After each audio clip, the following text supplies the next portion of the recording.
E o dólar despencaram depois do anúncio das novas tarifas comerciais impostas pelo presidente dos Estados Unidos, Donald Trump. A medida causou temor sobre possível recessão global e temores também de uma guerra comercial. Direto então para a Europa, conversar com o nosso correspondente Luca Bassani, nosso microfone Jovem Pan. Ô Luca, bem-vindo, boa tarde para você. Não é boa noite, né? Daqui a pouquinho estará mais à noite no Jornal Jovem Pan. Eu queria perguntar qual é a repercussão disso, o que já é possível entender em relação a como essas tarifas foram calculadas, por exemplo, o que já se sabe aí na Europa e qual vai ser a retaliação dos europeus, não é, Luca? Bem-vindo. Boa tarde a você, Thiago. Bom encontrá-lo aqui também no Linha de Frente. Boa tarde a todos e todas que nos acompanham aqui, seja na mesa e também na nossa audiência. Como você bem colocou, as ações despencaram mundo afora. Os mercados asiáticos acordaram hoje, durante esta quinta-feira, de maneira extremamente temerária sobre um risco de recessão global, já que, pelo horário, tudo foi anunciado pela madrugada asiática por Donald Trump ontem, em um discurso bastante longo, que nós, inclusive, traduzimos simultaneamente aqui para a nossa audiência. Donald Trump, ele veio com um discurso relativamente fácil de se entender, mas complexo na sua construção. Ele apresentou uma série de tabelas que mostrariam supostamente as tarifas cobradas por países dos mais diversos cantos do mundo aos Estados Unidos e qual será agora a tarifa colocada pelos americanos aos produtos dessas respectivas nações. Ele então, com uma tabela de 2 colunas, disse, olha, a China cobra 67% dos produtos americanos em média e agora vamos cobrar aí, acho que 36%, 38% dos produtos chineses. Estamos sendo razoáveis por cobrar menos. O ponto é que muitos economistas, inclusive daqueles países que mais têm sofrido com essas taxas, têm questionado como este cálculo foi feito. Inclusive, o próprio escritório do representante comercial dos Estados Unidos parece ter utilizado para essas contas não a alíquota cobrada pelos países para taxar os Estados Unidos, mas sim o déficit comercial que essas nações têm com os Estados Unidos da América. Então, basicamente, a fórmula que este escritório divulgou hoje para toda a imprensa, ela mostra uma conta relativamente fácil de se entender, mas que leva em consideração não as taxações específicas produto a produto, seja no setor agrícola, no setor industrial, no setor de serviços, para os produtos e empresas americanas, mas qual é o déficit geral que os Estados Unidos têm em alguns casos. A gente vê que as nações que não têm déficit, como é o caso do Brasil, chegaram a receber apenas uma taxação de 10%, que muitos consideraram positiva, mas que também não pode acabar refletindo a realidade daquelas tarifas praticadas atualmente. Inclusive, o próprio presidente Lula disse que vai tentar uma negociação bilateral ou até apelar para a OMC. Da mesma maneira farão os países europeus, já que a União Europeia vai ser taxada em 20%.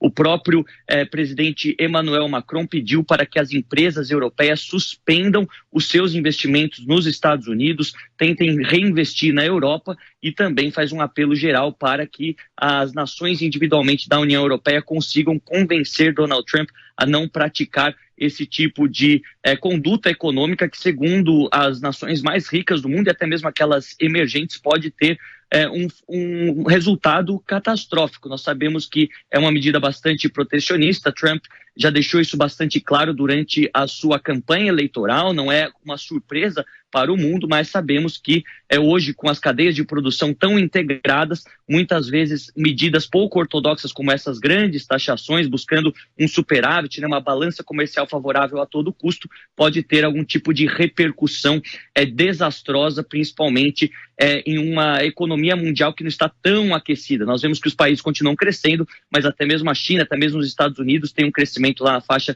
dos 0,5% até os 4,5%, não é nada que se possa tomar uma atitude tão arriscada. Obviamente que a gente vai ficar de olho nos próximos capítulos. Algumas dessas tarifas já entraram em vigor, já estão afetando o comércio entre os países, entre as empresas, o que explica também a queda da Bolsa em diversos países do mundo e também a queda do dólar. Mas como Donald Trump é uma figura sempre disposta à negociação, muitos acreditam que agora ele espera o próximo passo de cada uma das nações para tentar encontrar um meio termo ou até mesmo algum tipo de redução das tarifas apresentadas ontem. Para você ver como esse assunto está mexendo com todo mundo, antes mesmo de começar aqui o Linha de Frente, estávamos nós aqui discutindo, como é que é feito esse cálculo? Será que no caso do Brasil os 10% são acrescidos no que já existe de cobrança para os setores, enfim. Mas os nossos colegas também querem fazer perguntas para você. Eu passo a palavra para a Mônica, daqui a pouquinho a Maria também fala. Mônica, sua pergunta para o nosso Luca Bassani, microfone Jovem Pan. Querido Luca Bassani, bom te encontrar já de novo aí na Europa. A minha pergunta é muito prática. A gente sabe que boa parte do que Trump está fazendo com esse tarifaço é pressão política. É uma forma de pressionar os outros países para que façam o que ele quer. E nós vimos claramente isso no México, na hora que ele veio com a ameaça de tarifas, aquela importação, né, o contrabando de fentanil caiu, o México atuou e segurou a produção daquele medicamento que Trump não queria que entrasse, só pela ameaça da tarifa. Esse anúncio que ele fez ontem inclui tarifas para México e para o Canadá, mas ele não aplicou ainda. Confere? Então, assim, a prova de que ali continua sendo só pressão, essas duas não entraram em vigor hoje. Então, bom te ver também, Mônica. É uma questão complexa, mas que a gente tem que ficar atualizando toda hora, porque Donald Trump ele acaba adiando muitas vezes o período em que isso entra em vigor. O que entrou, de fato, em vigor a partir da meia-noite de hoje foi a tarifa de 25% para todos os carros importados aos Estados Unidos. Então, os carros japoneses, coreanos, alemães, italianos, todos aqueles que fazem seu caminho aos Estados Unidos serão sobretaxados. E também o aumento em alguns itens específicos. No caso do Canadá e do México, isso já estava valendo. Ele cancelou inicialmente no mês de março e disse que aplicaria a partir da primeira semana de abril, a semana que nos encontramos agora. Então, tudo indica que sim, também as bolsas, tanto no México quanto no Canadá, tiveram uma queda e o dólar perdeu valor em relação tanto ao dólar canadense quanto ao peso mexicano, o que indica que ele não está sendo muito benevolente aos seus próprios vizinhos. O ponto é que durante os últimos dias, as últimas semanas, ele aplicou as tarifas por alguns momentos, depois aconteceu uma negociação no meio do caminho e ele cancelava. Então fica esse vai e volta, dependendo do dia, dependendo do horário que os produtos passam a fronteira, ou chegam de avião, ou chegam de navios nos portos americanos, eles são taxados de maneira diferente, dependendo daquilo que foi definido, aquilo que foi colocado em prática ou foi retirado de acordo com o que determinou Donald Trump. É um esforço homérico, nós sabemos que não tem muitas nações do mundo que poderiam fazer isso, talvez só os Estados Unidos e a China transformariam a economia mundial em um caos com um tarifaço como esse, e os resultados econômicos são bastante imprevisíveis. Há muitas escolas econômicas que acreditam que pode, de fato, ajudar na reindustrialização dos Estados Unidos, fazer com que aquilo que o presidente Trump quer que aconteça, né, trazer mais empregos, transformar os Estados Unidos de volta na grande indústria do mundo, pode acontecer gradualmente, mas parar o crescimento chinês, mudar a dinâmica global atualmente, isso parece ser bastante utópico se a gente olhar as projeções feitas nos últimos 20, nos últimos 30 anos. Luca Bassani, agora a pergunta aqui para a Maria. Oi, Luca, tudo bem? Bom te ver aqui novamente. Você falou alguns aspectos do discurso do Trump e me chamou muito a atenção esse discurso. Foi um discurso completamente inovador em termos de jamais visto antes em outro presidente norte-americano, um discurso, digamos que apontando dedos, um discurso quase que assumindo uma certa derrota. Nesse sentido, eu pergunto para você, os Estados Unidos, com esse tarifaço, esse dia da libertação, como a administração Trump chamou, traz para a gente um novo paradigma internacional e, como o próprio Ezra Klein escreveu na sua coluna no New York Times, isso tudo é uma fachada para mascarar o fracasso da economia norte-americana, a mudança de paradigma no sistema internacional. As coisas mudaram, os Estados Unidos não é mais o detentor da ordem mundial, a grande potência que foi?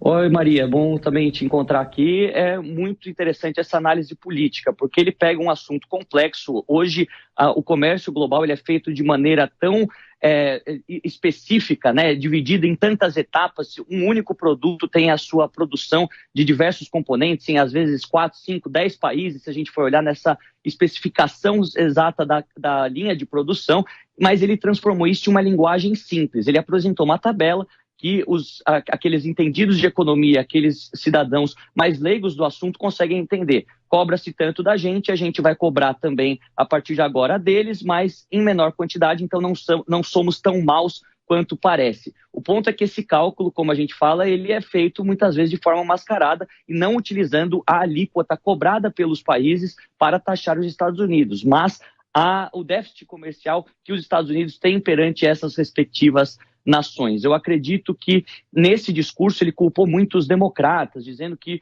a economia, quando ele deixou o país no seu primeiro mandato, ela estava crescendo, mas o Sleepy Joe, Joe Biden, foi o responsável por decisões econômicas erradas que novamente trouxeram inflação, a recessão e fizeram os Estados Unidos perder o protagonismo. De fato, Joe Biden não conseguiu reverter grande parte do declínio econômico norte-americano, mas não foi com ele que isso aconteceu e nem necessariamente por uma escolha dos norte-americanos, mas sim pela ascensão da China. Quando você tem alguém ocupando o mesmo espaço, tentando brigar por essa liderança, obviamente que aquele país, aquele império que está no primeiro lugar vai perder protagonismo, assim como tem acontecido. A gente pode falar que há uma queda de importância, uma queda de protagonismo dos Estados Unidos? Pode, mas não podemos de maneira alguma falar que eles são irrelevantes ou não é mais importante. Ainda continuam sendo a maior economia do mundo, mais de 26 trilhões de dólares de PIB anuais. Muitas empresas das mais valiosas estão nos Estados Unidos, o maior exército do mundo, então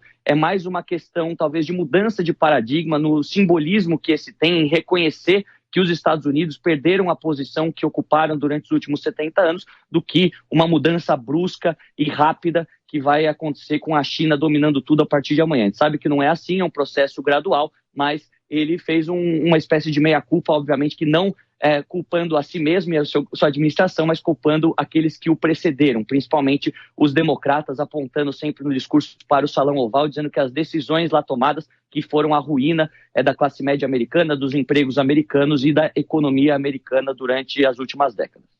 Também aqui com a gente no Linha de Frente, bem requisitado, por sinal. A Ana faz a próxima pergunta depois do Diogo. Ana. Oi, Luca, tudo bem? Luca, você nos abandonou muito rápido aqui nos trópicos, como diz a Maria. Mas brincadeiras à parte, a minha pergunta, como uma leiga dessa situação econômica toda, é qual a sensação dos americanos com relação a este grande tarifaço? O povo americano, ele gostou, ele entendeu que isso é uma forma de melhorar o padrão de vida deles, de melhorar a economia, ou existe um certo receio por parte da população? Oi, Ana. Não fiquei muito tempo no Brasil, mas foi uma boa visita a todos aí no estúdio.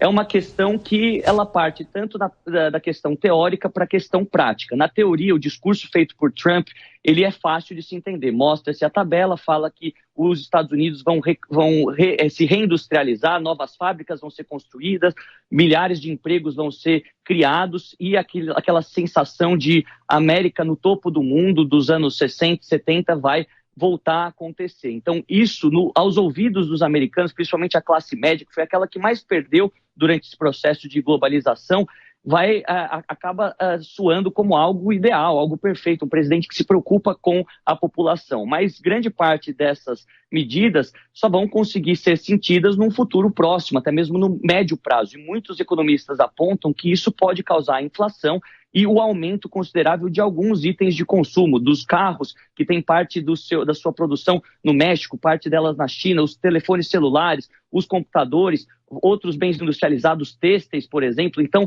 a gente sabe que se no futuro próximo os preços aumentarem, o povo também entende muito bem a linguagem do bolso pesado, das coisas caras, e isso pode acabar se voltando contra ele. Então, hoje, no dia seguinte do anúncio do tarifaço, ainda o mundo tentando se adaptar a essas novas medidas, tudo parece muito bom. Os americanos estão satisfeitos com um presidente que aparentemente coloca a sua nação como prioridade e quer recuperar os dias de ouro já acabados, se assim podemos dizer. Do outro lado, tem a realidade dura, que é a ver como isso se tornará na prática, e não sabemos ao certo como isso será daqui 1 ano, 2 anos, ou até mesmo no final do mandato de Trump, quando ele terá que utilizar esses frutos positivos econômicos para eleger o seu sucessor, ou terá uma derrota econômica e verá os democratas crescendo novamente na opinião popular. É algo complexo, mas por enquanto os americanos estão satisfeitos, pelo menos o que você vê dos americanos médios, daqueles que acompanham política só pela metade. Muitos acham que vai dar certo e que Donald Trump está fazendo a escolha certa. Só o tempo também vai dizer, porque muitos analistas falam que isso vai provocar inflação nos Estados Unidos, e é saber realmente o que vai acontecer. Diogo da Luz. Muito boa tarde, Luca, um prazer falar com você. Até ontem, pelo menos, os Estados Unidos era o país que menos tinha barreiras tarifárias ao comércio em geral. Tanto que qualquer um que viaja por aí sabe que o lugar mais barato para comprar o que fosse era os Estados Unidos. Agora, o que eles estão fazendo, o que o Trump está fazendo é adotar um remédio, na minha opinião, amargo e ruim, que a Europa faz, que o Brasil faz intensamente e muitos países protecionistas fazem, de criar barreiras à importação. Mas esses países estão reclamando muito. Por quê? Se justamente os Estados Unidos está fazendo o mesmo que eles fazem sempre.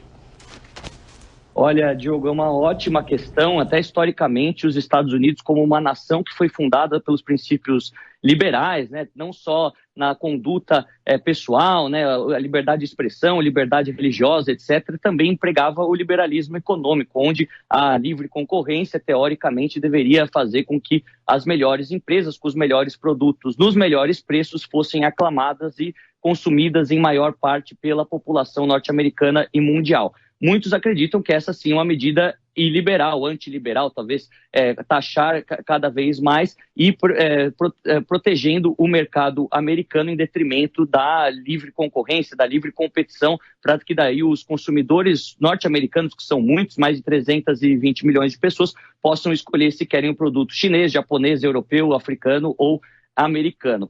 No caso em questão, de fato, aparece uma contradição da reclamação desses países. Afinal, eles praticam tarifas altas. Aqui na Europa também temos o IVA, né, o Imposto de Valor Agregado, que varia aí de 18% até 23%, 27% em alguns países, o que torna um bem muito mais caro do que nos Estados Unidos ou outros países que não têm essa prática. No Brasil nem se fala, a gente vê que um telefone celular é quase 50% imposto, só que eles estão acostumados a ter o mercado americano como um grande mercado consumidor. Aí é uma questão de não querer mudar aquela situação boa que se tem em mãos. Os brasileiros sabem disso, os vendedores de aço e alumínio que estão sofrendo com essas taxações, os europeus que vendem vinhos, vendem também alguns carros importados alemães, os chineses e japoneses que vendem vários componentes eletrônicos, eles não querem que os seus produtos cheguem mais caro nos Estados Unidos. E aí é uma questão, pode até um pouco hipócrita, mas pensando na sua própria fatia do bolo. Não querem perder mercados, afinal as suas economias também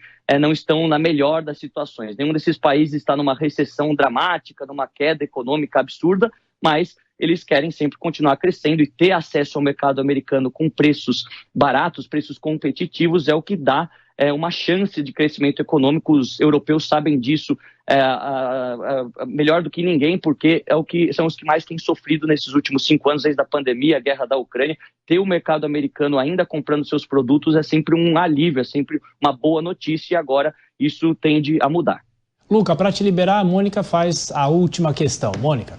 Luca, a gente sabe, né, quem estuda um mínimo de economia sabe que isso vai causar uma pressão inflacionária nos Estados Unidos, que isso vai gerar uma subida de preço, e aí a gente vai ter que ver o que o Fed vai fazer. Se o Fed vai subir juros e, portanto, levar para uma recessão, ou deixar quieto e deixar a inflação comer solta.